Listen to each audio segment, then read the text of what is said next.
Alright everyone, welcome back to my channel, Baseball Talk with Nick Morgan. So today, I am talking about the Minnesota Twins signing Homer Bailey and Rich Hill, both to a one-year contract. Now, this is one of the first big moves that the Twins have really made this offseason, which is really cool. We all know that they're a pretty competitive team. Last year, of course, they won the division in the AL Central, which was super cool for them. They got to the postseason, lost to the Yankees, all that good stuff.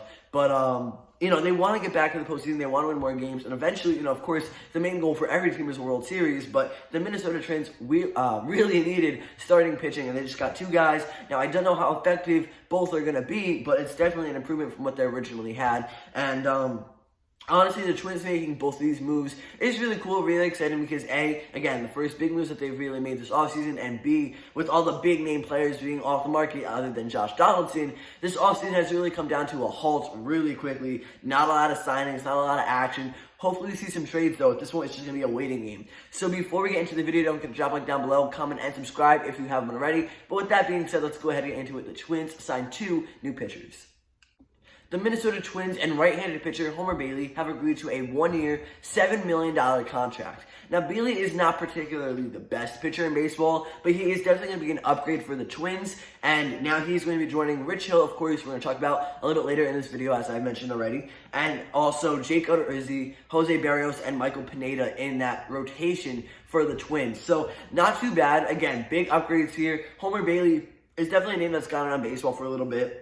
He's been in the league for a couple of years, and he doesn't have the best numbers. He doesn't win as many games as, like a Zach Greinke or a Justin Verlander or whatever. He's not necessarily an ace, but he is still a pretty good bottom-of-the-rotation guy. He had a very high ERA over the past 5 seasons, ranging from 4.57 at the lowest to 6.65. So, he's definitely not going to be a guy who strikes out a whole bunch of guys. He's going to allow a lot of base runners, but honestly, at the end of the day, you just have an inning eater, and he is he's better than like a rookie or a guy who's newer to the league that might not have as much experience against big bats and veteran teams. So, honestly, again, it is a smart pickup from the Twins because it is an upgrade. They didn't really pay too much either, $7 million, not too bad. He's not going to pick up the best stats, as I mentioned. He's going to be a bottom-of-the-rotation guy, either 4 or 5, and he's going to do his job. He might give up a couple runs, but the Twins have really good offense. Of course, they set a single franchise record with over 300 home runs last season. So for them, scoring runs will not be a problem. It's just going to be how many they can contain. And Homer Bailey might not, of course, alleviate some of that pain for you guys. He is going to go ahead and give up a decent amount of runs. But at the end of the day, again, he is still a good pickup in addition. As I talk about his numbers here, in 31 games last season, he was 13-9 with a 4.57 ERA and 163 and a third innings pitched. He racked up 149 strikeouts and a 1.32 WHIP. So overall, not terrible. The win-loss record, he split time with the Royals and the Athletics. So the Royals don't have the best defense. So when he's out there throwing games, he can give up 2-3 runs and still lose.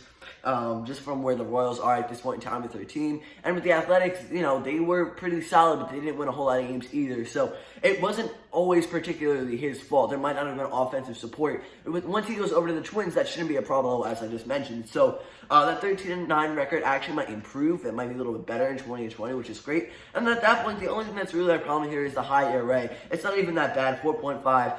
For a bottom starter in the rotation, it's honestly not too terrible. So I did say he's not the best, but he is definitely someone that the Twins will pick up, and they'll definitely use him to their advantage throughout the season. In 243 games in his entire career, he is 80-86 with a 4.57 ERA, which he matched from 2019. That's pretty cool. In 1,393 and a 2/3 innings pitched with 1,150 strikeouts and a 1.37 WHIP. Now, Bailey debuted back on June 8, 2007 with Cincinnati, and since has played with the Reds, the Royals, the A's, and now the Twins. So on to the Minnesota Twins signing Rich Hill. The left-handed pitcher and the Minnesota Twins franchise have agreed to a one-year, $3 million contract. However, that $3 million can go anywhere up to $10 million and more if he stays healthy with incentives. So essentially what that means is that the franchise is going to give him more money if he's healthy. Now, I don't know if it's based off of how many innings he pitches or games that he's played, but last year he played in a very minimal amount of games. He was hurt. And he is an older pitcher. He is a veteran. So, of course, he is going to get hurt at times. He's not going to be as healthy and as young as he was many years ago. So, I think this is a great way. The incentives is a great way to help keep him healthy. And I really like the Rich Hill signing because Rich Hill personally, I've always liked him as a pitcher. I liked him with the Dodgers, and now he's going to go ahead with the Twins, and he's going to be able to help them big time. If he is healthy throughout the entire season, or at least the majority of the season, he's going to be looking really good. If the numbers carry through from 2019 to 2020, this guy is going to be one of their better pitchers probably on a good day. So I'm excited to see what he can do. Again, low risk, potential low reward, maybe high reward too, just depending on how much he could actually accomplish next year in a Twins uniform. But I really like this signing, Rich Hill and the Minnesota Twins. In 2019, Rich Hill only pitched in 13 games, but in those said games, he had a 4-1 record with a 2.45 ERA with the Dodgers in 58 and 2/3 innings pitched. He also had 72 strikeouts and a 1.13 whip. So honestly, when he is healthy, this guy is really good, especially if he's your 3 or 4 pitcher in the rotation. He's going to be a good guy for you, and he's going to get those wins for you to help secure a series, sweep the series, at least win the majority. So that's really cool. Fairly good pitcher when he is healthy, and again, that is key for both the Twins and Hill going into 2020. In his career, he has pitched in 284 games, winning 65, losing 42 with a 3.82 ERA. He's also pitched in 937 in the third innings with 1,004 total strikeouts and a 1.22 whip. So this guy's going to do a couple things for you. He's going to give you innings, he's going to get strikeouts, and he's going to maintain a pretty low scoring game for the opposing team, which is going to be really important. But again, health is key. We saw him win 4, lose 1 with a 2.4 ERA in the 13 games he was healthy last year. If that can translate over to 2020 and he can be healthy for the entire season, that's a really big power move right here that the Twins just picked up with Rich Hill. So, again, if that can kind of carry over into next season, he's going to be really good. The Twins are going to get a lot of success out of him. They're going to win a lot more games coming from the bottom of their rotation, without a doubt. And they weren't even a bad team last year. They did lose to the Yankees in the postseason, early on, but they can easily go ahead and do better and advance to a better series come 2020. Will they win it all? I don't think so, but the reason for these 2 one-year contracts, Rich Hill is 39 years old, and I believe Homer Bailey's in his low 30s, like 32, 33 years old. So definitely, of course, with Homer Bailey not being the best pitcher, he doesn't have the best numbers. If you can go ahead and get a better guy next year, when you have a bigger market early on in the offseason, you might not bring back Homer Bailey. And Rich Hill, we don't know how much longer he's going to be playing in Major League Baseball. 39 years old. He's still pitching at a pretty high level for that age, but will he return in 2021? We don't really know when. How well will he do? The key for him is going to be health 100%.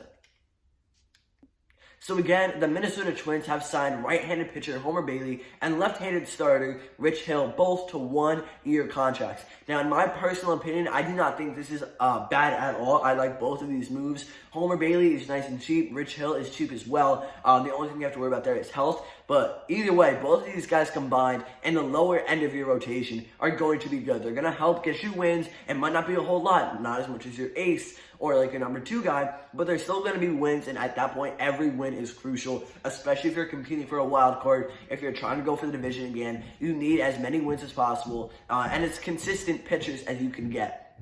Rich Hill, when healthy, he's going to be consistent. Homer Bailey, as long as he's having good outings and he looks to have his mechanics, he's going to be good as well. Your Twins have very good offense, so the runs that they put up will not be a problem for either of these guys. They will be their main goal is going to have to be just eliminating the amount of runs that the opponents score when both Hill and Bailey are on the mound. But again, I really like both of these. They didn't spend much money at all, and it's a one-year deal, so what can really go wrong here if Rich Hill is out, for whatever reason, and he does get injured? No matter how long it will be throughout the season, doesn't really affect you much because you're paying him $3 million if he's not getting those incentives for 1 year, and then when the offseason comes around, he's back a free agent again. And same thing with Homer Bailey. If he's not giving you as many wins as you want, if he's not doing the job that the Twins want to see from him, then in 2021 he'll be a free agent and can sign elsewhere. So, low risk, low reward, high reward. I don't really know where it stands just yet because it depends on, again, the health and the consistency for both of these guys. But honestly, really good moves. And the Twins were not able to get a big-name pitcher, like I mentioned before. Their main goal was to go ahead and get starters. What did they do? They did get starters this offseason. So they were successful in a sense. And they are showing improvements to their team. They're going to do better in 2020. They won their division last year. They're looking to keep going ahead, get back-to-back titles. and of course make it to the postseason, have a good run. So I think they can definitely do that in 2020. Not bad at all. Now they have Jose Barrios. I don't know if this is going to be the exact rotation or not, how they're going to kind of play with these guys, but Jose Barrios, Jake Odorizzi, Michael Pineda, Rich Hill, Homer Bailey. Then you also have some other guys with less experience in Major League Baseball as well that you can throw in.